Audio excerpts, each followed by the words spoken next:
Olá, pessoal, boa tarde. Agradecer a todos pela presença no webinar de hoje.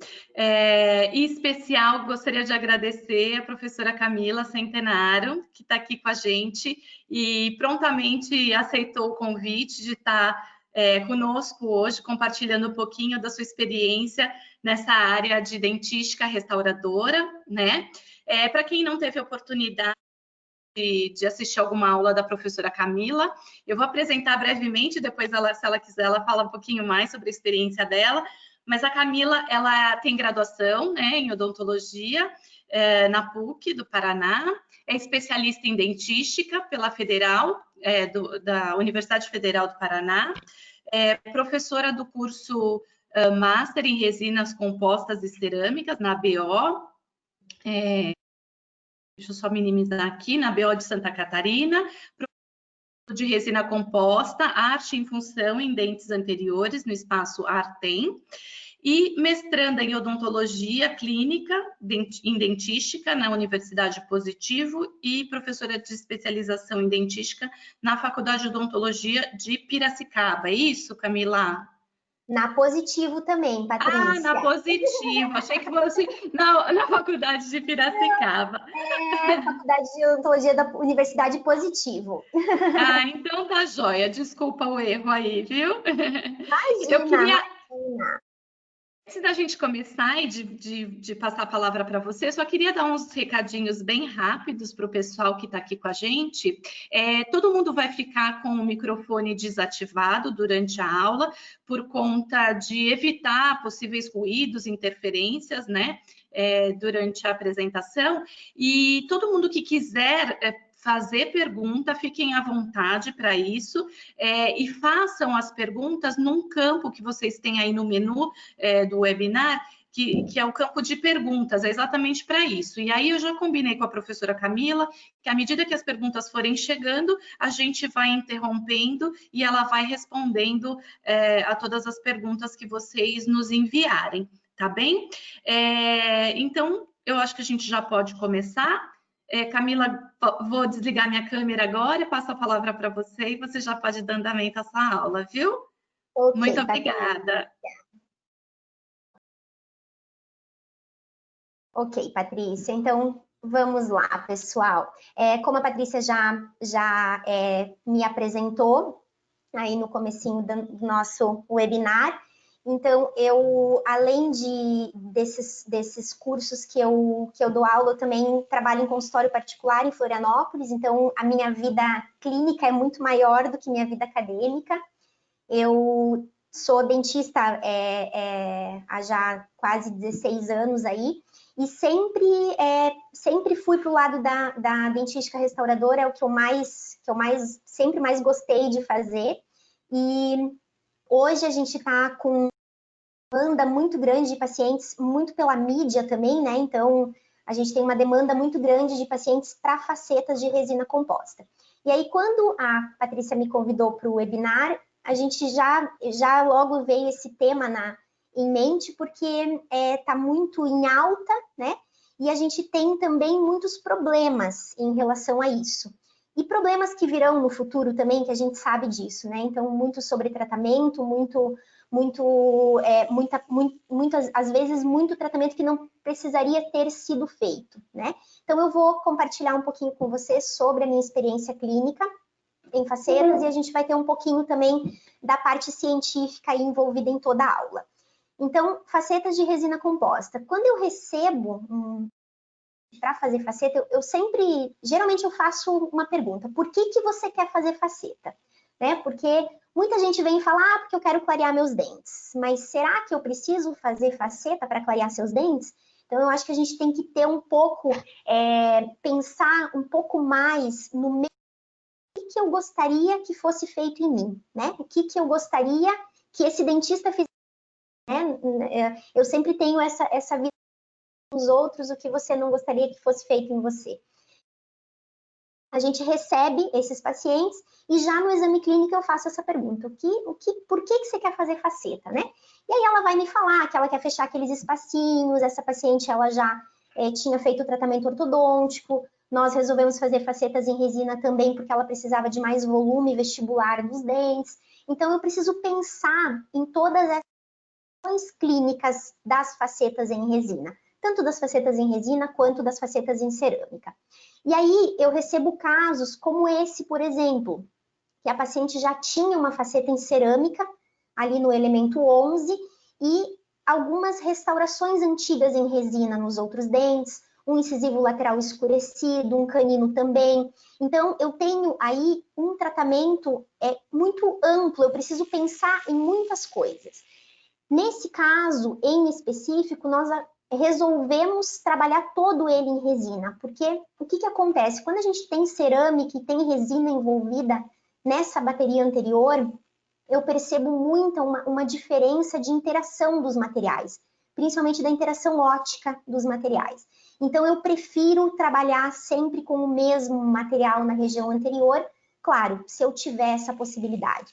Então, nesse caso, nós fizemos aí um clareamento de imediato na paciente para melhorar a questão da cor, e aí depois facetas em resina composta nos 6 elementos anteriores. Trocamos essa faceta em cerâmica por uma faceta em resina para a gente ter o mesmo material. E aí eu recebo casos como esse, de manchamento por tetraciclina, onde a paciente já tinha aí restaurações cervicais realizadas há bastante tempo, tinha tentativa de clareamento, mas nunca com uma efetividade boa de tratamento. Então, um caso clássico aí de facetas de resina, né, ou facetas de cerâmica, e aqui nesse caso fizemos facetas em resina e foram 10 elementos que foram tratados. Então, a gente tinha aqui uma dificuldade grande em relação à cor, porque ela tinha um substrato muito escurecido, né, e precisamos fazer um leve. Então, hoje a gente tem materiais que nos proporcionam aí essa facilidade de trabalho com resina composta. Casos como esse, de fechamento de espaço e também volumização. Então, eu tenho o caso inicial com diastemas aí que sobraram, né, espaços que sobraram pós-ortodontia, que a gente faz aí o fechamento e, em alguns casos, o facetamento também para melhorar toda essa questão estética do paciente.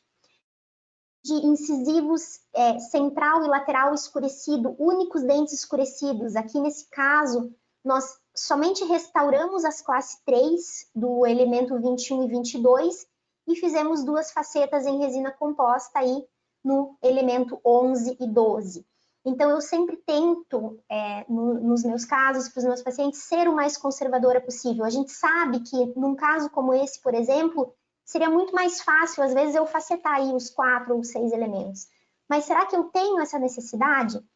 E muitas pessoas me falam, ai, Camila, mas o paciente não quer, o paciente quer o dente branco, o paciente quer todos do mesmo tamanho, todos da mesma cor, muito pela mídia envolvida também aí na questão das facetas, né? Mas eu sempre tento mostrar isso para o meu paciente, eu sempre tento explicar que essa naturalidade precisa existir, que essa naturalidade precisa ser bonita, precisa ser vista, né, por ele também. Então, hoje eu recebo pacientes que vêm pedindo para trocar já trabalhos que foram feitos sem naturalidade, né, por trabalhos mais naturais. Então, a gente já tem essa inversão aí, né, dos próprios pacientes. E aí, casos como esse de paciente com bruxismo severo, perda de estrutura dentária também por erosão ácida, que a gente aumenta a dimensão vertical e aí um trabalho reabilitador, e aqui eu estou mostrando para vocês somente os 6 elementos anteriores, né? Mas a gente também tem vezes de reabilitação aí total também em resina composta, um material que hoje é muito confiável, né? Tem excelentes propriedades mecânicas, excelentes propriedades ópticas, então eu posso trabalhar de uma forma muito segura, tá? Sempre pensando também na oclusão, e a gente vai conversar também um pouquinho sobre tudo isso ao longo da aula. E aí é muito gratificante, né? Você receber a foto, a paciente, ela falou, ah, Camila, eu fiz uma foto antes e agora, depois de feito o trabalho, eu vou fazer a mesma foto no mesmo lugar para eu ver a diferença. E aí ela fez a foto e me mandou pelo WhatsApp, até a qualidade da imagem não está muito boa, mas foi uma foto do WhatsApp. Ela mesma fez o antes e o depois. E aí a gente vê uma diferença muito grande aí desse tratamento na arcada superior dessa paciente. E aí, eu falei um pouquinho de vocês sobre essas indicações, né, para chegar nessa frase que o professor Leandro Hilbert, lá de Brasília, ele fala, que eu acho muito legal e muito atual. Tá? Então, chegará o dia em que a maior virtude de um profissional não será a sua capacidade de realizar belas restaurações, mas sim a sua competência em torná-las desnecessárias. Então, é aquilo que eu conversei lá no comecinho. Será que tudo isso é possível? Por que você quer fazer faceta? Então, essa paciente que eu estou mostrando a foto aí para vocês em cima nesse slide, ela veio me pedindo para fazer faceta de resina. Mas será que ela precisa de faceta de resina? Será que tem essa necessidade? Um dente tão bonito, um dente claro, um dente que tem vida, né? Será que eu preciso mesmo fazer isso nessa paciente? Então, vai muito do profissional passar isso para o paciente, fazer ele entender que nem sempre a faceta de resina é a solução para o caso dele, né? É a solução para o problema dele. E aí, para começar a conversar sobre as facetas, eu não poderia deixar de abordar a adesão com vocês, que aí é isso que vai também dar longevidade aí para os nossos trabalhos. Então, os sistemas adesivos, a gente tem vários no mercado, tanto marcas comerciais como tipos de adesivo, e qual que eu posso usar, qual que eu devo usar com segurança, né? Como que eu vou fazer o uso desse sistema adesivo. E aí, para começar a conversar sobre sistema adesivo, eu tenho que pensar que eu estou trabalhando em cima de duas estruturas, na grande maioria dos casos. Eu estou trabalhando em cima de esmalte e em cima de dentina. Casos como fechamento de diastema, eu tenho esmalte envolvido, é muito mais fácil eu trabalhar, é muito mais fácil eu controlar a adesão em cima de esmalte.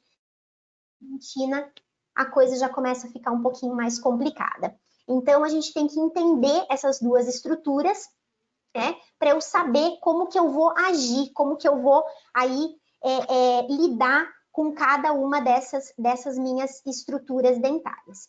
E aí eu tenho lá esmalte e dentina. Quando eu tenho um esmalte recém-preparado, aí a gente tem duas eletromicrografias. De um lado, esmalte recém-preparado e do outro lado, esmalte preparado com ácido fosfórico por 15 segundos. Ácido fosfórico 37%, que é o início da minha condicionamento fosfórico. Quando eu tenho esmalte, eu tenho essa conformação. E quando eu tenho a dentina, eu já tenho uma conformação completamente diferente quando eu faço esse ataque ácido na dentina. Então, se eu tenho ácido fosfórico por 15 segundos em dentina, ali na micrografia inferior de vocês na dentina, eu vejo uma desmineralização da dentina e a exposição ali dos túbulos dentinários. Então, o ácido fosfórico ele vai tirar aquela borra de preparo, né, de cima da dentina e vai expor os túbulos dentinários. A partir do momento que eu tenho uma maior exposição de túbulo dentinário, eu tenho mais água circulando nessa minha dentina. E aí a gente vai ver daqui mais para frente durante a aula que a água da dentina é um problema para minha adesão, né? E a dentina tem bastante água. Então, os sistemas adesivos já estão há algum tempo já começando a remover esse ataque com ácido fosfórico, né? E aí a gente vai passar para vocês aí como que a gente procede. Então, esmalte e dentina. Em esmalte, eu tenho 96% dele mineral, enquanto eu tenho 70% só da dentina mineral. Olha a quantidade de água. Esmalte eu tenho 3%, dentina eu tenho 10%. Proteínas, enzimas, fibras de colágeno. Aí, no esmalte, eu tenho 1% mais ou menos de proteína, enzima não colágena. Em dentina, eu tenho 30% dela orgânica, então é uma quantidade muito maior. E na dentina, por ter todo um dos componentes de colágeno da dentina, é o colágeno tipo 1, que aí eu vou mostrar um artigo para vocês falando sobre isso. Então, colágeno tipo 1 eu tenho em dentina, eu tenho uma estrutura permeável e eu tenho muita água circundante, tá? E aí, olha lá, esse artigo do professor Bertassoni, ele mostra a dentina em uma nanoescala, ele mostra toda a organização, né, da dentina, as propriedades mecânicas da dentina também, e a bioengenharia da dentina. E aí ele mostra que dentina tem colágeno tipo 1, certo? Como a gente falou no slide anterior. A interação das moléculas de água é uma propriedade do colágeno tipo 1. Então, colágeno tipo 1, ele interage mais com molécula de água e eu tenho muita água na dentina. Por que eu tenho muita água na dentina? Porque por pressão pulpar, a polpa ela está jogando água para a dentina e essa água vai e volta, vai e volta. Então os túbulos dentinários estão toda hora umedecendo essa minha dentina. E se eu tenho monômero resinoso em água por muito tempo, eu tenho degradação de camada híbrida. Monômero resinoso eu tenho no sistema adesivo, a água eu tenho na dentina. Monômero resinoso com água, degradação. Então, por que uma adesão não vai ter uma durabilidade, às vezes, imensa? Justamente por causa disso, por causa da água na dentina. Em esmalte, eu tenho uma adesão, tempo de adesão com certeza muito maior, né, do que eu tenho na dentina. Então, olha lá, por causa da água, a dentina vai ser um problema para a nossa adesão, né? Então, dentina rica em água, problema para adesão. Uma adesão durável, a gente prioriza que todas as margens da cavidade ou da faceta aí, né, como a gente está falando, estejam localizadas em esmalte. Por quê? Porque em esmalte eu tenho uma melhor adesão, né? Então, se eu puder ter todas as margens da minha cavidade em esmalte, melhor. Tá? A gente sabe que numa faceta, às vezes, é um pouco mais difícil, né? Dependendo do preparo que eu tenho, em alguns casos, na região cervical, eu não tenho mais esmalte, eu tenho uma adesão somente em dentina. Então, aí entra também a importância de um isolamento, né? A importância de eu controlar essa água toda do meio, né? Para eu ter uma adesão mais durável, tá? E aí, olha lá, uma maior resistência de união adesiva, ela se dá quando eu não tenho condicionamento ácido dentinário, né? Então, esse artigo do professor Van Meerbeek que mostra isso, tá? Que eu tenho uma maior resistência de união adesiva quando eu não condiciono dentina, tá? Quando eu só tenho condicionamento em esmalte. E aí, com tudo isso, a gente vai falar um pouquinho sobre os sistemas adesivos para entrar aí no sistema que a gente mais usa, né? Então, na classificação de sistemas adesivos, eu tenho um sistema adesivo que a gente que é classificado como etch and rinse, que é justamente esse ataque ácido e a lavagem, né? E eu tenho os livres de ácido, que é o self-etch. Nesse primeiro grande grupo, eu tenho os sistemas adesivos que eu preciso de um condicionamento ácido total, aí, né, de esmalte de dentina. Então, eu tenho os adesivos de condicionamento ácido total de 2 e 3 passos. E nos sistemas sem ácido fosfórico, no caso, a gente tem os autocondicionantes de 2 passos e os universais. E aí, os adesivos universais entram nessa gama de adesivos que não tem essa necessidade de condicionamento ácido dentinário. Apesar de todos os fabricantes dizerem que a gente pode condicionar a dentina com ácido fosfórico e utilizar o adesivo universal, a gente tem uma tendência aí a não usar ácido fosfórico, lendo e estudando todos esses artigos que a gente tem hoje, tá? Então, a gente usa adesivo universal, ácido fosfórico em dentina, somente em esmalte, tá? E aí eu tenho o Gluma Bond universal, que eu tenho adesão aí a diferentes superfícies com esse adesivo. Ele é utilizado tanto para técnica autocondicionante, conforme o fabricante aí, que é a Kunzer, recomenda, né? Também para condicionamento seletivo e também para condicionamento total, sendo que para condicionamento total a gente não usa, tá? A aplicação desse adesivo em específico, eu preciso de uma aplicação ativa por pelo menos 20 segundos. Isso é recomendação do fabricante, está lá na bula. Por quê? Porque eu tenho um monômero acídico dentro do meu adesivo. Então, eu preciso dessa ativação para que esse monômero acídico faça essa desmineralização em dentina. O solvente desse adesivo em específico é acetona e água. A acetona é muito volátil. Então, uma dica que eu vou dar para vocês, nunca deixem a tampinha desse adesivo aberta, tá? Por quê? Porque a acetona evapora com muita facilidade. Então, eu preciso agitar o frasco e sempre que eu pego a gota, eu fecho o frasco. Evita de deixar o frasco aberto, que isso evita a evaporação da acetona, tá? Eu já trabalho com o Gluma Bond aí há já uns 3 anos, mais ou menos, que a gente vem trabalhando com ele.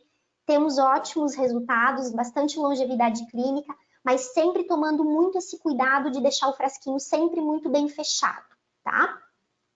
E a fotopolimerização dele, ela é realizada por 10 segundos. O Glumabond universal, ele tem o quê? Ele tem 2 monômeros funcionais dentro dele, que é o 4-meta e o MDP. Os monômeros funcionais, eles fazem uma adesão química à dentina. Eles se ligam à hidroxiapatita e eles fazem uma ligação química. Então, eu tenho uma formação de um sal de cálcio na dentina que faz uma ligação química do adesivo, né, do sistema adesivo com a estrutura dentária.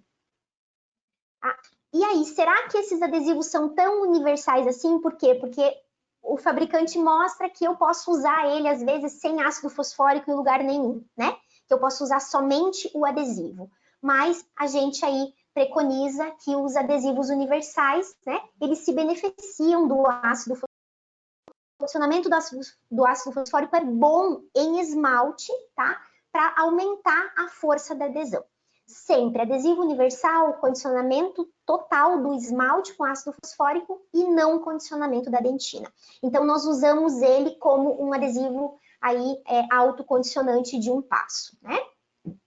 E aí, olha lá, a aplicação de várias camadas de adesivo universal, ela melhora a resistência de união e aumenta a estabilidade da camada híbrida. Então, ter uma aplicação desse adesivo com esfregaço aí na dentina, eu preciso de pelo menos 2 camadas mais ou menos do adesivo para que eu aumente aí a estabilidade da camada híbrida. Então, é dessa maneira que a gente procede aí com adesivo universal.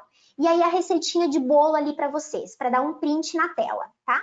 Olha lá, profilaxia sempre, tá? Profilaxia com pedra, pomes e água, independente de eu ter feito preparo, de eu não ter feito preparo.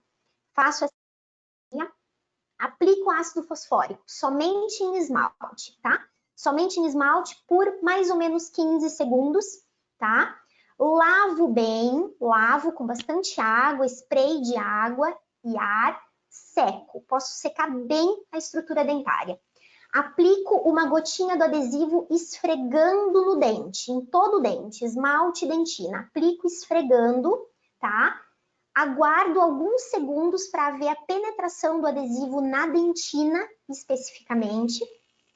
E aí eu faço um leve jato de ar para que eu tenha evaporação do solvente, que aí é a acetona, tá? Então, um leve jato de ar do solvente. E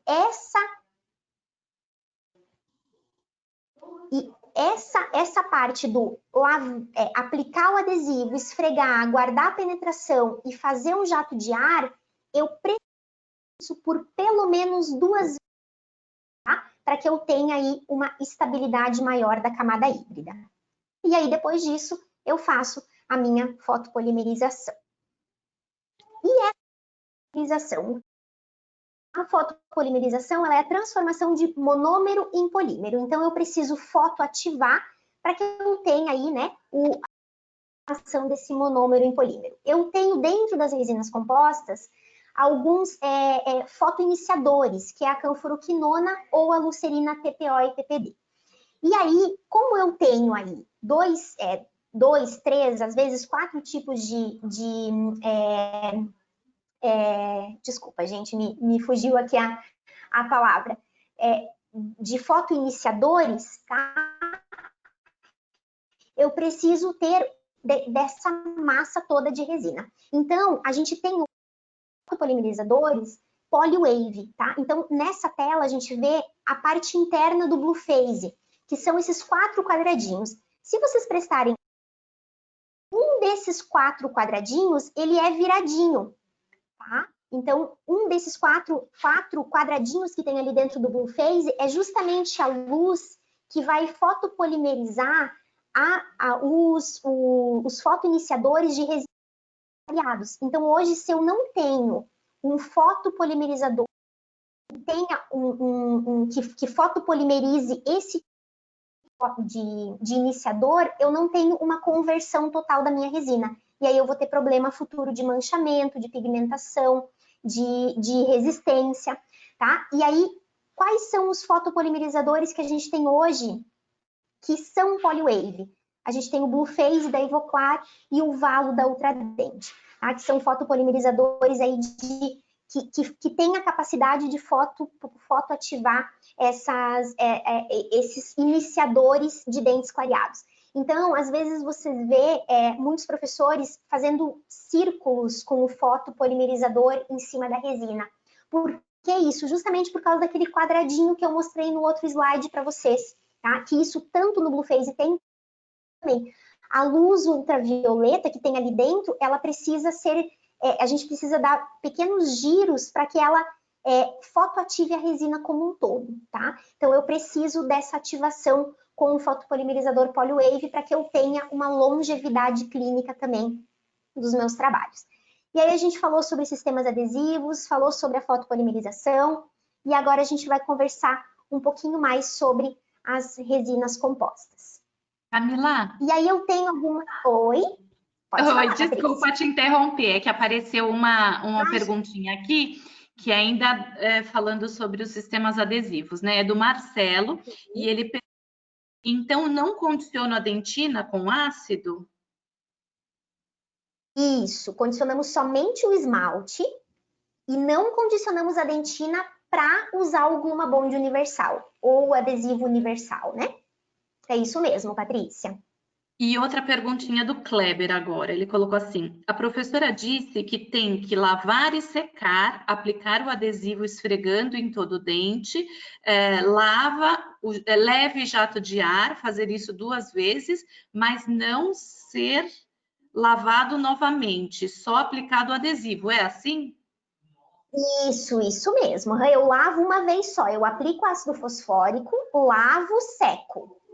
E aí sim eu venho aplicando uma camada do Gluma Bond universal, né? Um leve jato de ar, outra camada, leve jato de ar, e aí fotopolimerizo. Isso mesmo. Perfeito, Camila, obrigada. Eles deram um ok aqui de que entenderam. Obrigada. Então tá bom, ótimo, Patrícia. Então eu vou continuar. As propriedades ópticas aí da resina composta. Então, eu preciso entender esse material, eu preciso entender que ele tem, que existem várias interações de luz aí para que eu possa ter uma restauração com mais naturalidade. E hoje a gente tem resinas de efeito, resinas de efeito incisal, de esmalte acromático, que deixam realmente as nossas restaurações com visualmente muito mais... Né? E aí, nos nossos sistemas de resina, a gente tem esses tipos de resina que estão aí para vocês na tela. Resina de efeito, resina de esmalte acromático, sem corvita definida. Eu tenho resina de esmalte cromático, que é um esmalte com corvita definida, e aí vai ser aquele esmalte A1, esmalte B1. Eu tenho em alguns sistemas resina de corpo, que tem uma opacidade um pouquinho mais baixa, né? Tem um pouco mais de translucidez. E eu tenho uma dentina, propriamente dita, que tem mais opacidade, né? E o que cada um dessas resinas vai me dar na minha restauração? Então, essas resinas de efeito e resinas de esmalte acromático, elas vão me dar opalescência. Resinas de esmalte acromático também vão me dar, né? Assim como a esmalte cromático e a resina de corpo, translucidez. Então, com essas 3 resinas, eu também consigo translucidez no dente. E a resina de corpo e a resina de dentina vão me dar opacidade. Como eu falei antes, a resina de corpo, uma opacidade mais leve. A resina de dentina, aí sim, uma opacidade um pouco mais elevada, tá?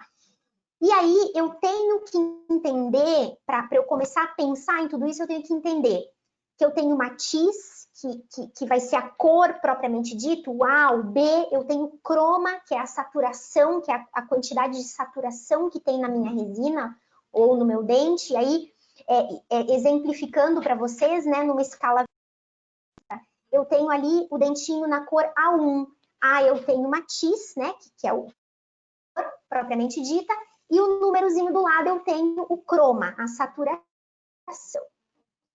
Valor, brilho ou luminosidade, é coisa que a minha escala Vita clássica não me traz. Eu brilho e luminosidade naquela outra escala Vita, a escala Vita 3D, eu consigo ter isso. eu visualizar isso no dente é muito difícil, tá? Então, o que é esse valor da minha restauração, né? A gente fala muito em valor, o que é isso? É a quantidade de preto e branco de um determinado matiz. Então, é quanto de branco eu tenho e quanto de escuro eu tenho na minha restauração, quanto de acinzentado. Então, se eu fiz uma restauração e ela ficou acinzentada, ela ficou com baixo valor. Provavelmente eu errei lá na minha camada de dentina, né? Na opacidade dela.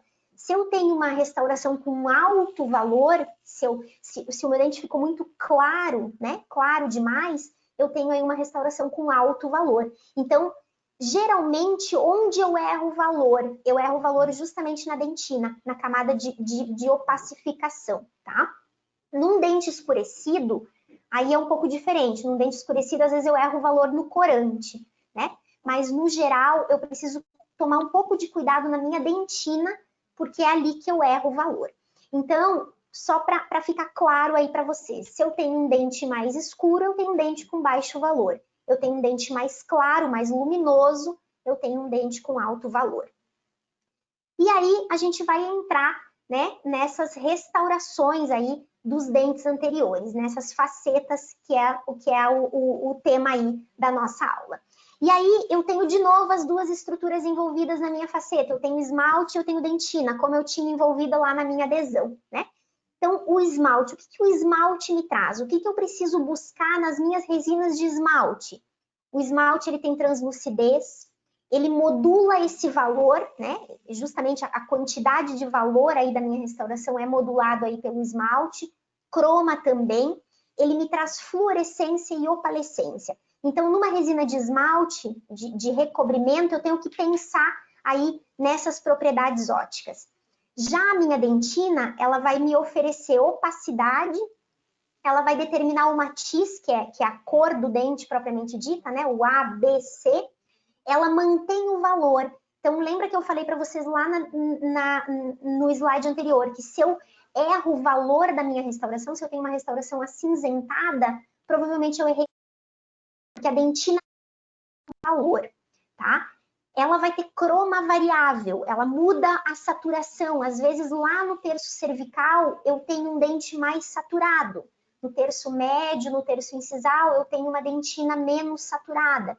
Então, isso me mostra o quê? Que às vezes eu preciso trabalhar com duas cores de dentina aí, para eu ter um trabalho com mais naturalidade. E a dentina também vai me dar fluorescência, tá? E como que eu vou selecionar a resina para minha restauração? Então, eu sempre penso em 5 itens que são super importantes para eu selecionar a resina que eu vou utilizar. Eu penso quanto ela é boa para esculpir, né? A gente, no dia a dia clínico, às vezes você tem uma resina muito pegajosa, difícil de você esculpir, difícil de você acomodar. Você vai pôr na tira, puxar a tira de poliéster, fazer aquela técnica de puxar a tira rapidinho para você fazer a região ali interproximal, gruda a resina. Então, eu tenho que pensar que ela tem que ser boa para esculpir. Ela tem que ser resistente, né? Resistência à fratura e ao desgaste, principalmente se eu tenho essa resina aí nas minhas áreas incisais. Ela tem que ter ótimas propriedades ópticas para eu ter trabalhos mais naturais. Ela precisa ter estabilidade de cor, então eu preciso manter a cor dessa restauração por um longo período de tempo, aí o quanto ela durar em boca. E eu preciso de um bom polimento e de uma manutenção de polimento. Eu preciso que esse polimento perdure, né? Que ele fique, que essa restauração fique bem polida ao longo dos anos. E aí a gente utiliza aí nos nossos trabalhos a resina Carisma Diamond, que ela é um compósito nano-híbrido, muito boa resistência mecânica. Então, geralmente na concha palatina, ela se comporta muito bem quanto à resistência mecânica. Ela tem uma ótima manipulação também, polimento também dela é muito bom, mas eu diria que a manutenção do polimento dela é até melhor, tá? Então, ela se mantém polida por muito tempo, isso a gente vê nos trabalhos que voltam, né, no consultório. Ela tem baixa contração de polimerização, então a gente utiliza muito ela também por essa característica, tá? E ela tem aí esmalte, ela tem resinas de dentina e ela tem resinas de efeito também. Então, tem uma gama de propriedades ópticas. E aí eu fiz uma tabelinha de cores aí para vocês, que é legal também dar um print para vocês terem isso, né? Então, na Carisma Diamond, eu tenho uma resina aí que ela é classificada como Vita não Vita. Por quê? Porque ela tem cores Vita definida, né? Então, se a gente for lá nos esmaltes cromáticos dela, eu tenho A1, A2, A3, eu tenho cor de esmalte, né? A1, A2, A3, A3,5, A4, B1, B2, B3. Só que se eu for na dentina, eu já não tenho uma resina com cor Vita definida, né? Ela não classifica com o número de saturação, né? Ela como opaca bleach, opaca light, opaca medium e opaca dark, né? E aí, como que a gente usa elas? Opaca bleach para dentes clareados, opaca light para uma cor A1, opaca médio A2 e opaca dark A3, tá? Então, essa mais ou menos a classificação da Carisma Diamond. Eu tenho também os esmaltes dela, eu tenho duas resinas de esmalte clareado, Bleach Light e Bleach Extra Light, que aí é bem branco, tá? Eu tenho esmaltes acromáticos, né? Nessa resina também, que são cores mais translúcidas. E aí eu tenho o CL, que é o Clear, que a gente usa mais para pacientes jovens. E o AM, que é o âmbar, que ele é um translúcido mais amarelado, que a gente usa mais para pacientes mais idosos. E as resinas de efeito aí opalescente, que a gente tem na Carisma Diamond, é a Clear Opal e a Yellow Opal. Aí na mesma classificação, a Clear Opal para pacientes jovens e a Yellow Opal para pacientes com mais idade, né? Então, aí tá a tabelinha de cor da Carisma Diamond. E aí, como que a gente seleciona essa resina? Eu costumo selecionar com uma escala personalizada. Eu não gosto muito daquela escalinha de cor que vem junto no kit, porque é um adesivo e às vezes não bate direito a cor. Então, o que eu faço? Eu faço esses dentinhos que vocês estão vendo ali, num palitinho de cafezinho, né? Eu copio um dentinho da escala Vita e eu faço uma faceta de mais ou menos 1 milímetro, 1,2 aí, mais ou menos a espessura, né, dessa facetinha. E aí eu coloco aí as cores, né, eu faço para cada cor da resina, e aí eu levo elas para fazer essa seleção de cor, tá? E aí eu tenho a minha dentina selecionada, o meu esmalte cromático e o meu esmalte acromático, tá? E aí, depois dessa seleção de cor, em alguns casos, às vezes, quando eu tenho muito aumento incisal, quando eu tenho fechamento de diastema, eu preciso de uma guia, né? Para me guiar aí nesses aumentos que eu vou precisar fazer. Então, eu tenho um modelo de trabalho, eu tenho um enceramento diagnóstico com uma guia palatina que vai me orientar a confecção aí dessa concha palatina, dessa anatomia palatina, tá? Eu provo essa guia palatina, né? Faço a prova e aí eu vejo aí a quantidade de aumento incisal, né, que eu vou ter no meu caso. Em alguns casos eu tenho alguns ajustes para fazer, né, e nesse caso a gente tinha os incisivos laterais com a mesial um pouco girados, né, e aí eu precisei fazer esse ajuste com ponta diamantada para que eu tenha esse incisivo lateral novamente em posição para que eu possa fazer a minha faceta. E aí eu deixo essa frase também para vocês, para a gente pensar bastante antes de sair colocando a broca em dentes, né? Que nenhuma bactéria, nenhum ácido e nenhum bruxismo é capaz de destruir um dente com a mesma velocidade de uma broca diamantada. Isso foi o professor João Palmieri, que eu tive aí o privilégio de conhecer ano passado no curso que eu fiz com ele lá em Brasília, e que ele fala muito isso, da conservação do dente, né? De você evitar gastar mais do que já foi gasto, né? Então, eu procuro seguir sempre uma linha mais conservadora possível, né? Mas às vezes a gente sabe que não tem jeito, em alguns casos eu preciso de um leve ajuste. E aí a gente vai para a restauração propriamente dita. E eu começo por onde? Justamente lá pela minha palatina. Então, eu venho construindo aquela concha palatina, né, que já foi pré-estabelecida lá no meu enceramento diagnóstico, e eu venho construindo ela aqui com a resina CL da Carisma Diamond. Eu poderia estar usando também a AM, né, que também é uma resina aí de resina translúcida, de esmalte translúcido, né? E aí eu venho construindo essa concha palatina, aí com a resina CL, com ela em posição fotopolimerizada, eu já posso fazer a remoção da guia. Terminei a concha palatina, fotopolimerizei, eu venho para a dentina. E aí, né, na dentina, nesse caso, a gente fez a utilização de 2 cores de dentina. Tá? Então, eu usei aí uma dentina mais saturada, a OM na cervical, e a OL no terço médio e terço incisal. Então, eu misturei 2 cores de dentina para eu ter aí um trabalho com mais naturalidade. E aí eu venho estratificando, faço a acomodação dessa resina mais saturada na cervical, fotopolimerizo e transponho a resina menos saturada sobre a mais saturada e venho completando aí o terço médio e o terço incisal. Terminei o terço incisal, fotopolimerizei lá com a minha resina de dentina, deixei um espaço entre os mamelos aí, para quê? Para minha resina de efeito opalescente, que aqui a gente utilizou a CO, que é a Clear Opal. Então, essa resina, ela tem aquele efeito da pedra opal, né? Que é o efeito incisal aí dos dentes, aquela translucidez incisal. É uma resina muito bonita, a Clear Opal. Então, a gente usa ela entre os mamelos para simular esse efeito opalescente. E aí eu venho acomodando ela entre os mamelos, levo um pouco sobre a dentina, terminando em 0, né? E faço a fotopolimerização. E a resina de cobertura, a gente vai trabalhar com 2 resinas.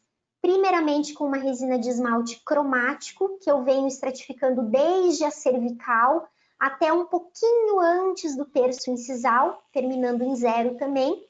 E aí eu utilizei a resina A1 da Carisma Diamond, que é uma resina de esmalte de cor, né?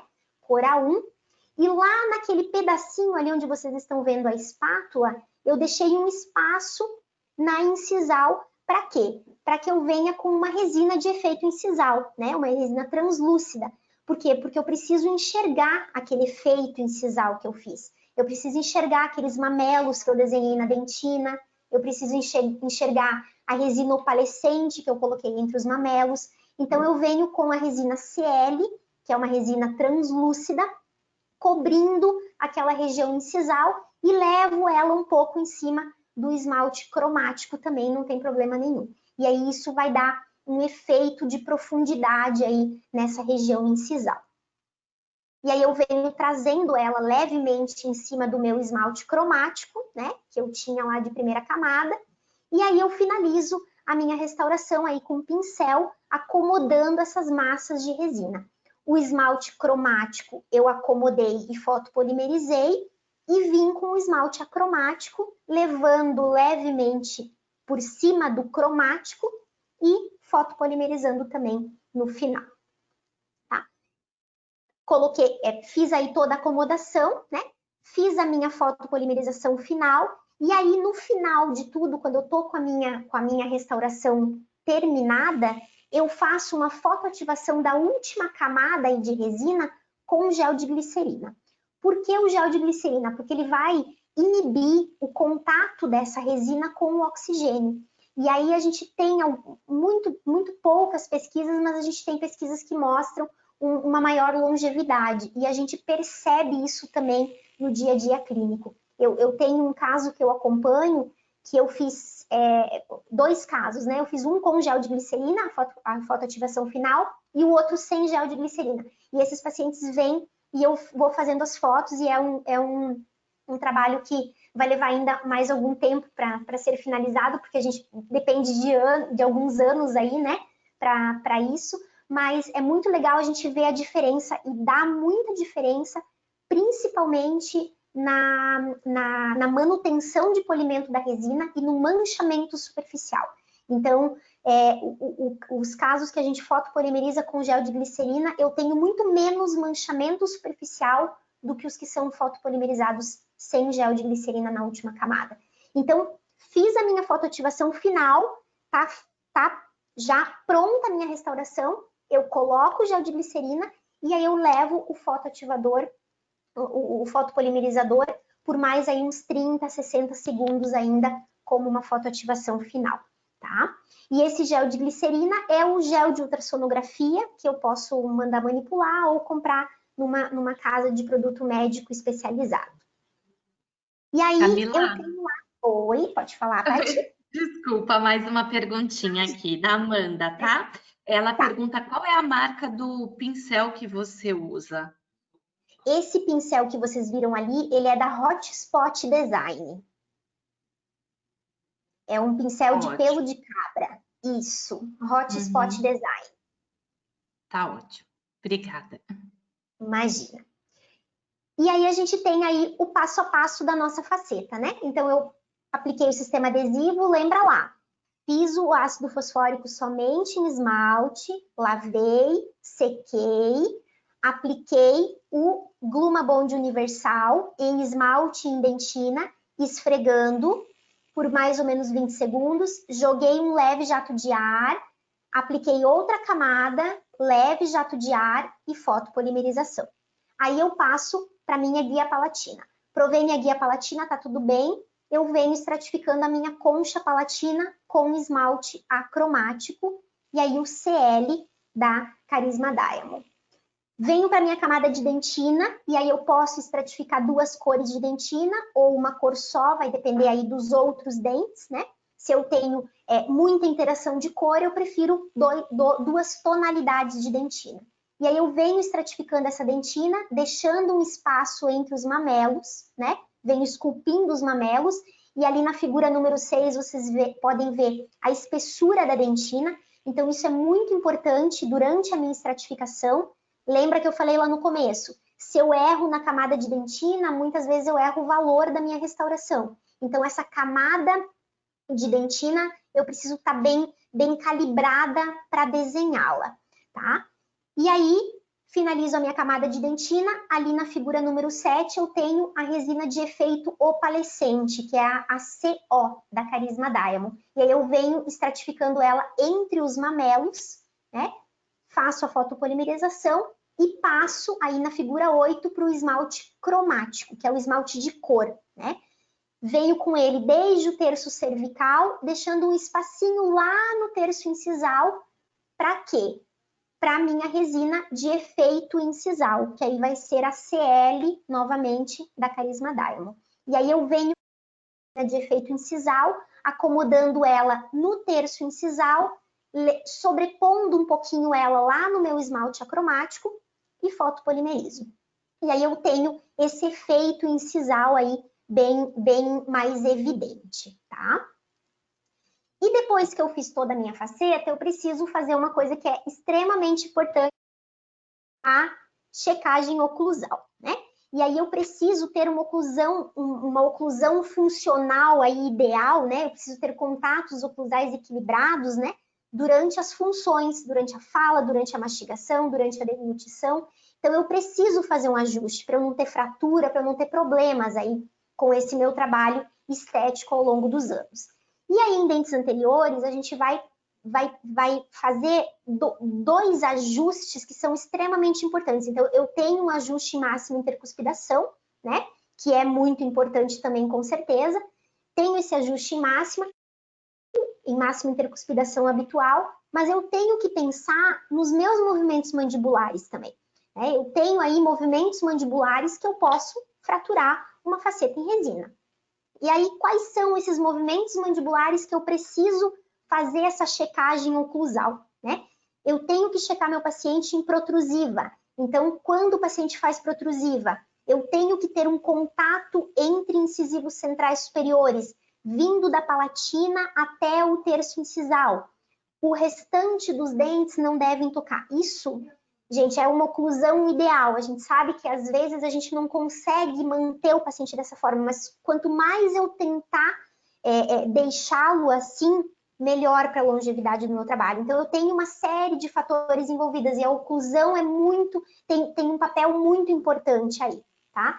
E aí eu venho na guia protrusiva e conforme o meu paciente vai fazendo a protrusiva, eu vejo que eu tenho esse contato entre os incisivos centrais, né? Vindo lá da concha palatina, e aí a hora que a mandíbula vem bem para frente, que eu tenho bem o movimento de protrusão, eu tenho aí os meus incisivos laterais um pouquinho menores, né? Para que o canino faça esse trespasse aí por baixo desses incisivos laterais. Então, eu preciso prestar muita atenção nesse movimento de protrusão, para manter esse contato maior aí entre os incisivos centrais e deixar os incisivos laterais mais aliviados. Por isso que a anatomia deles já é assim, né? Eles são um pouquinho menores justamente por isso. E aí Camila, eu tenho... Oi, pode falar? não, eu acho melhor você terminar essa parte do ajuste oclusal e depois eu pergunto, então, tá bom? Então tá bom, então tá bom. E aí eu tenho um ajuste também em lateralidade direita e esquerda, né? Eu tenho aí a minha guia canina, que eu preciso também estar com ela em dia para que eu tenha essa longevidade anterior. Se eu não tenho guia canina, eu começo a ter problemas de fraturas anteriores, né? Aí em resina, e começo a ter também lesão cervical não cariosa e uma série de outros problemas. Então eu preciso ter essa guia bem estabelecida. Eu preciso ter esse toque entre caninos no movimento de lateralidade e eu preciso ter uma total desoclusão aí, tanto anterior quanto posterior, no momento que eu faço esse movimento de lateralidade. Então, aqui é uma lateralidade direita da paciente, né? E aqui, no outro slide, a lateralidade esquerda da mesma forma, com a ponta de caninos tocando no movimento de lateralidade, aliviando todos os dentes posteriores e os dentes anteriores também. Tá? Então, são esses os movimentos. Fala, Paty, pode perguntar. O Ivan, ele escreve, eu acho que ele não é brasileiro, porque ele escreve certeza que não, porque ele escreve em espanhol. Quando você estava passando a técnica de estratificação, né, desde a palatina até chegar na porção dente, ele pergunta, você pode dar um exemplo, porque você falou sobre os efeitos, né? Então, de ser translúcido, de ser um esmalte de corpo, a dentina. Então, ele falou assim, você pode dar um exemplo com uma determinada cor específica? Então, por exemplo, digamos que o dente seja um. Então, esse esmalte palatino, qual é a cor, enfim. Entendi. Eu vou voltar um pouquinho à aula, então, Patrícia. Tá, acho bom. Tá? Eu acho bom, né? Para responder essa pergunta vai ser legal, tá? Eu vou voltar... tem bastante coisinha aqui para voltar. Eu vou voltar lá na minha tabelinha de cor da resina, que aí eu vou conseguir explicar isso, tá? Então, por exemplo, assim, ó, eu tenho um dente A1. O que eu vou usar de dentina? Vou usar OL, tá? Opaca Light. Opaca Light, esmalte cromático A1, esmalte acromático CL, que é o Clear, e esmalte de efeito CO, que é o Clear Opal. Então, se eu tenho um dente A1, eu vou usar, geralmente eu uso essa receitinha de bolo. Se eu tenho um dente A2, eu mudo a minha dentina, eu vou para OM dentina. Esmalte A2, e aí no esmalte acromático e no efeito eu mantenho a mesma coisa, CL e CO. Quando eu tenho um esmalte cromático A3, eu já mudo para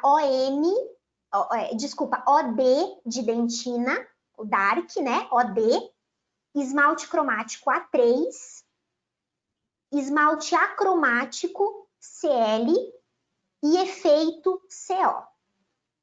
Quando eu tenho isso, A1, A2, A3, pensando numa gama de pacientes mais jovens, tá?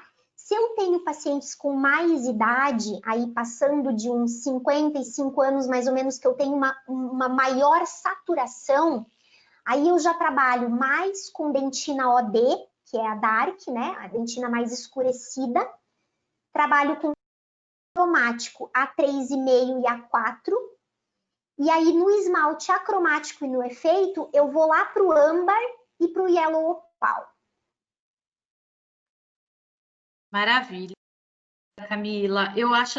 Bom, Ivan, espero que eu tenha interpretado direitinho a sua pergunta e que a gente tenha conseguido esclarecer, enfim, a Camila tenha conseguido esclarecer. Qualquer coisa você manda de novo, então, tá? Se ficar alguma dúvida. Isso aí, Patrícia. Então eu vou passar rapidinho aqui e vamos voltar lá onde a gente parou. Tá bem, obrigada. Tá, imagina.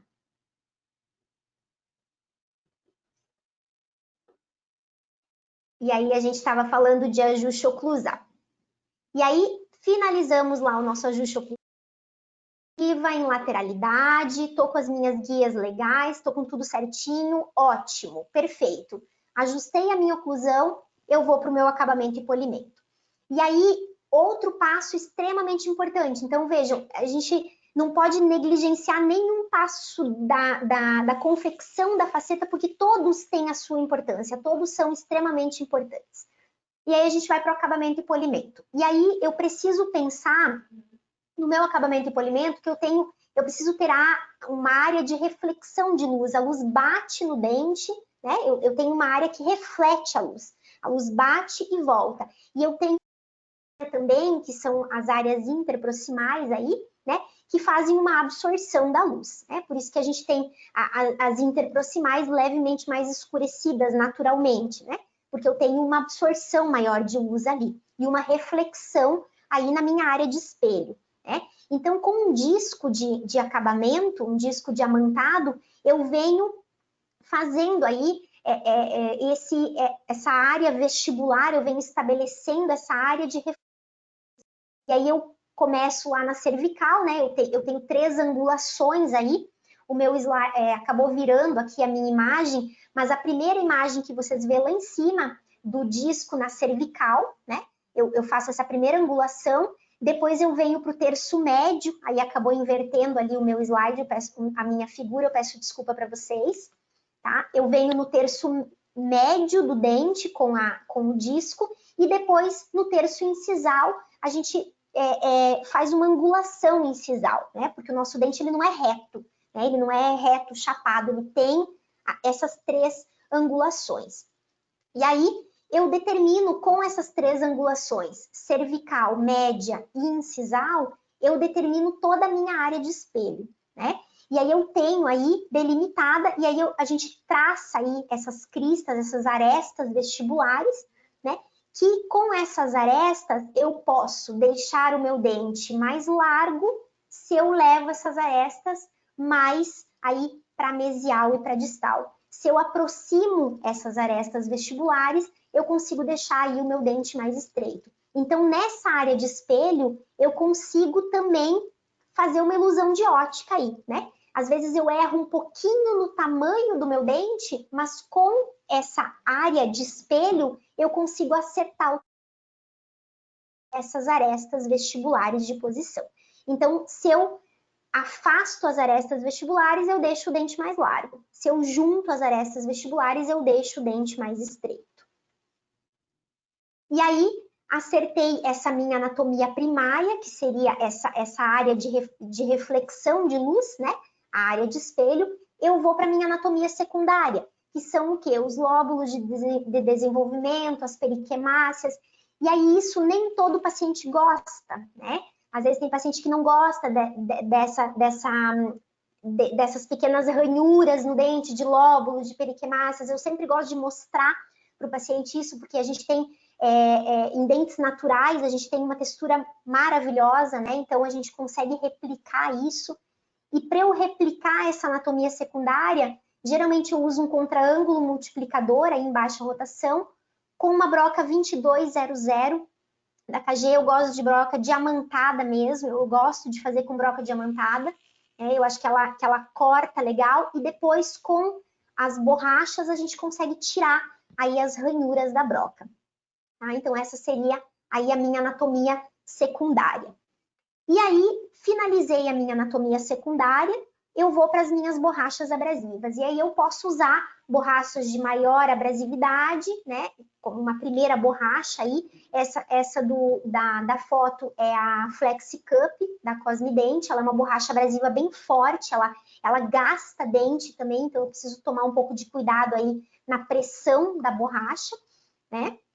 Eu tenho borrachas abrasivas de menor abrasividade, essa também é a Flexi Cup rosa, então ela é menos abrasiva e ela dá um alto brilho aí à restauração. Então eu venho polindo, né, essa restauração sempre umedecida, né, vou umedecendo e vou fazendo esse polimento com a minha borracha em baixa rotação. E aí terminei as borrachas abrasivas, eu posso usar um disco de feltro com pasta diamantada, né, Aí eu estou usando o disco Flexibuff da Cosmidente e a pasta Enamelize. E aí eu venho fazendo esse polimento com o disco e com a pasta diamantada, né, em toda aí o dente, nas áreas interproximais também. Para as interproximais, eu gosto muito da Soflex Espiral. Eu acho que ela se ajeita bem nessas áreas interproximais e é muito boa para esse fim, né? Então, eu posso também melhorar esse polimento interproximal. E também eu gosto muito de passar um fio dental com bastante pressão, né? E com pasta diamantada. Então, um fio dental tipo um Super Floss da Oral-B, que é aquele floss, parece uma espuminha, né? E eu venho passando o fio dental com bastante pressão ali nessas áreas interproximais, né? Como uma finalização aí do meu acabamento e polimento. E aí, seguindo esse passo a passo, a gente tem resultados como esse. Esse caso foi um caso multidisciplinar e tinha implante envolvido. A gente fez aí 8 dentes com resina composta, né? E a gente teve esse resultado com a resina Carisma Diamond. Esse caso está indo já para 4 anos de acompanhamento. A gente tem ele todo fotografado, então eu fico bem impressionada com a manutenção de polimento da Carisma Diamond. Um polimento inicial dela não parece tão legal, mas quando o paciente volta, depois de anos, ela mantém muito polimento. Me parece que pela composição de sílica ali, né? Então, isso é muito bom dessa resina, além da resistência mecânica também, que é ótima. Caso lá que eu mostrei no comecinho da aula para vocês, de fechamento aí de alguns espaços e reanatomização aí também com faceta de resina. Essa paciente com um remanescente bem claro, né?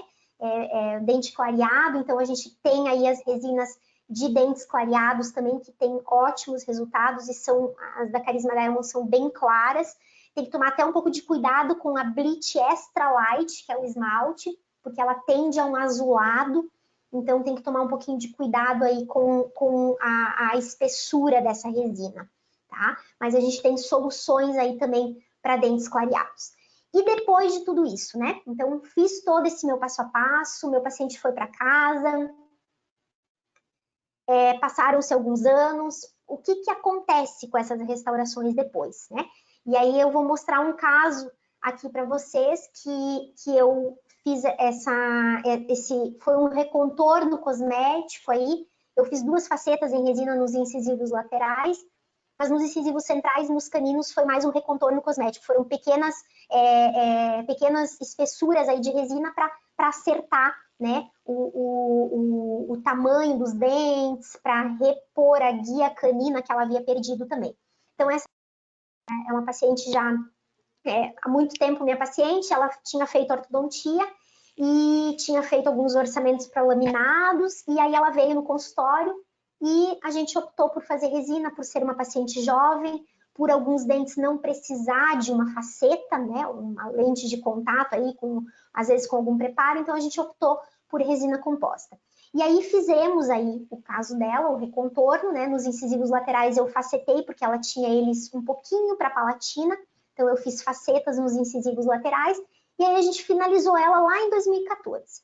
Lá em 2014 eu trabalhava ainda com flash circular, não tinha softbox para as fotografias, então a fotografia de flash circular, ela dá uma estouradinha, né? Mas é o que a gente tinha aí na época, o caso ficou legal, o paciente adorou, e ela foi viver a vida dela, foi fazer odonto, hoje ela é acadêmica de odontologia, e aí ela voltou agora, né, ano passado, em 2019, e aí a gente fez uma foto logo que ela chegou no consultório, em 2019, e ela veio porque eu acabei insistindo para que ela viesse. Ela, não, mas tá tudo bem, não preciso ir, mas eu insisti porque eu queria a foto final dela, né? Queria mostrar como essas resinas ficam aí ao longo do tempo, né? E aí a gente vê um pouco de manchamento interproximal, um acúmulo de placa, fiz toda a orientação dela, né? E a gente começou a perceber também um pouco de delaminação ali no incisivo lateral, no dente 12, mais para cervical. Fez uma delaminação, Talvez eu tenha errado alguma coisa ali no adesivo, né? Muito provavelmente, porque é esmalte que eu tenho ali, né? Então, provavelmente eu errei em alguma coisa ali na minha adesão para ter aquela delaminação. Posso ter errado também na fotopolimerização, talvez alguma coisa, mas acredito que pela delaminação tenha sido adesão mesmo, tá? Lá no 23, a gente tem uma trinquinha ali, bem no terço médio do dente, tinha uma trinca. No dente 21, a mesial também, ela quebrou. Ela disse que quando ela fica nervosa para a prova, ela morde a pontinha da caneta, e aí ela quebrou a tampinha da caneta, né? E ela quebrou ali a mesial do dente 21. E aí, desses casos, quando o paciente volta desse jeito, ele volta 2014, 15, 16, 17, 18, 19, 5 anos depois, com um tratamento que foi feito lá em 2014 que tem alguma alteração de cor muito leve aí nas áreas interproximais.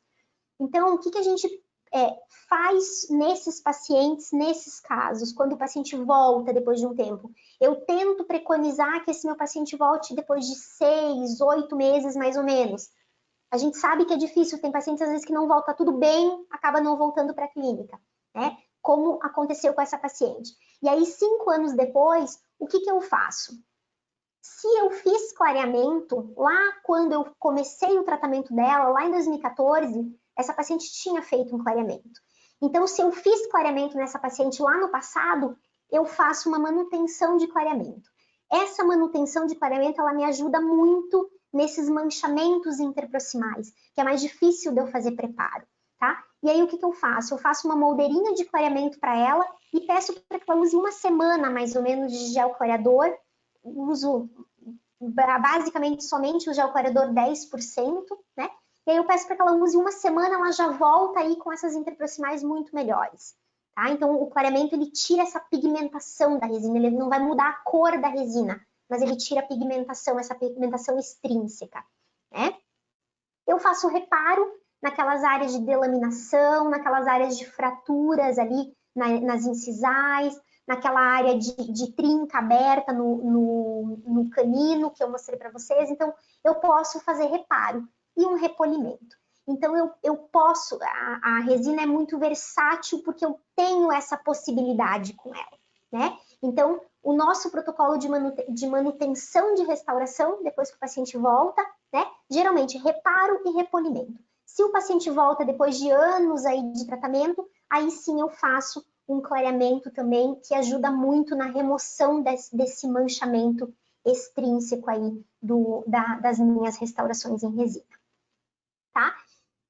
E aí, para finalizar, para encerrar a nossa aula, eu deixo esse slide para vocês, que é um professor Scopin. Eu por muitos anos aí, eu fiquei por 8 anos com ele em clínica, e uma coisa que ele sempre falava, e ele continua falando em todos os congressos, os cursos que ele dá, é: seja conservador, pense biologicamente. Então, eu acho que muito do conservadorismo que eu sigo é herança aí desse grupo de professores que eu tive o privilégio aí de conhecer e de ficar do lado por tanto tempo. Então, como eu falei lá no comecinho da aula, tenta preservar ao máximo o elemento dental, orientar o paciente. Eu acho que isso é o mais importante, é isso que vai dar sucesso aí na carreira de vocês com o passar dos anos, é você ter essa segurança, né? Essa segurança de você, que veja que você quer o bem dele, quer fazer o melhor por ele. Então, acho que essa é a minha missão, levar esse conservadorismo, levar essa ideia de manter o natural, né? Manter por muito tempo o natural, principalmente aí pacientes jovens. A gente vê uma leva de faceta, né? Faceta para tudo que é lado, mas será que todas elas teriam necessidade de serem feitas, né? Então, acho que isso a gente tem que pensar bastante, né? Então é isso, pessoal. Agradeço imensamente vocês aí utilizarem esse tempo precioso, né, para me escutar. Muito obrigada. Muito obrigada a toda a user. Oi, Paty. Desculpa, Não, te interrompi bem na parte dos agradecimentos. Que feio. Depois eu Apareceram algumas perguntinhas bem importantes, eu acho, né? Que é dessa parte final de acabamento e polimento. A Ananda pergunta: como fazer o acabamento e polimento no mesmo dia? Sim, eu faço acabamento e polimento no mesmo dia. Eu entendo que talvez para quem esteja começando é difícil, tá? Porque a gente cansa. Por exemplo, eu vou fazer 6 elementos aí, às vezes eu fico 5 horas com o paciente na cadeira, né? Então é cansativo realmente. Se você estiver cansado, para tudo, passa a borracha mais grossa do teu kit de acabamento e polimento que você tem, tá? Dá um leve polimento com a borracha abrasiva mais grossa que você tem e marca esse paciente para o dia seguinte, tá? E aí no dia seguinte você está descansado, né?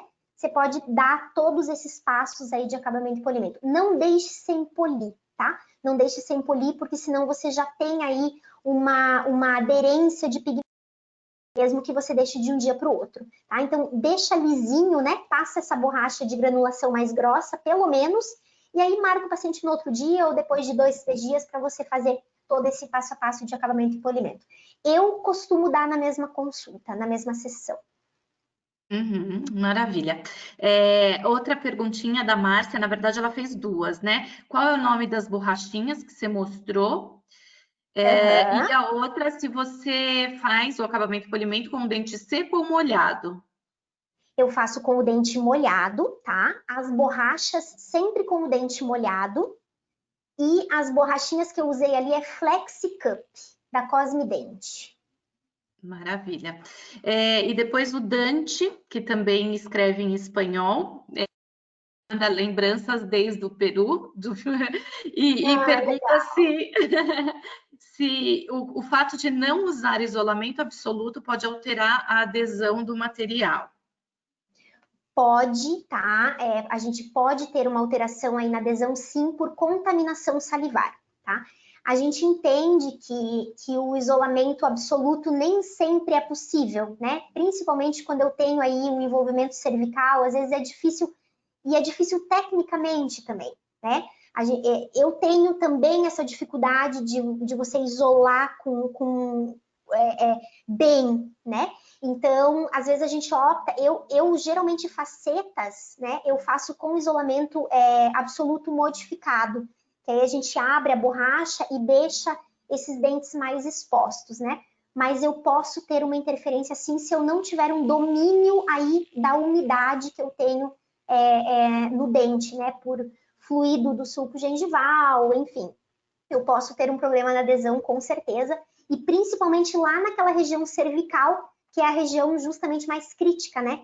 Porque eu tenho, em alguns casos, só dentina ali naquela região. Né? Então, eu posso ter, sim, uma interferência na adesão. Obrigada, Camila. Acho que agora a gente não tem mais perguntas. E também, se alguém tiver alguma pergunta e quiser fazer depois, né, quer passar o webinar, o webinar vai ficar gravado também, assistir de novo e quiser fazer perguntas para a gente encaminha para a professora Camila e ela nos responde, com certeza. Isso. E faltou te agradecer, né, Patrícia? Obrigada a você. Vou aparecer aqui de novo. Toda a nossa parceria aí, que já tem longos anos, né? Muito obrigada pela confiança, tá? Obrigada por toda a parceria nesse período. Vocês participaram do meu crescimento profissional e eu sou eternamente grata por isso. Nós que agradecemos, assim, é muito valioso poder ter professores com seu gabarito mostrando a qualidade do trabalho feito com um material que a Culzer produz. Então, isso só faz valorizar mais ainda, né, o produto. Então, obrigada de verdade pelo teu tempo, obrigada a todos. Antes de encerrar, só queria dar um último recadinho, que depois, no final, quando fechar o webinar, vai aparecer uma pesquisa. É uma pesquisa muito rápida, de 2 minutinhos, só para que a gente possa entender se vocês gostaram, se vocês têm alguma sugestão de tema para próximos webinars, tá bem? Obrigada a todo mundo que ficou aqui com a gente até o final. vendo várias mensagens te elogiando, viu, Camila? Ai, Que a tua aula obrigada. foi ótima. Obrigada, Patrícia. Obrigada mesmo. Obrigada a todo mundo, viu? Até Obrigada. a próxima. Até a Obrigada, próxima. Uma pessoal. boa noite para todo mundo, tá? Boa noite a Beijo. todos. Bom Boa descanso. noite. Se cuidem bastante. Exatamente. A mensagem desse É, período. tá? Obrigada. Até, obrigada.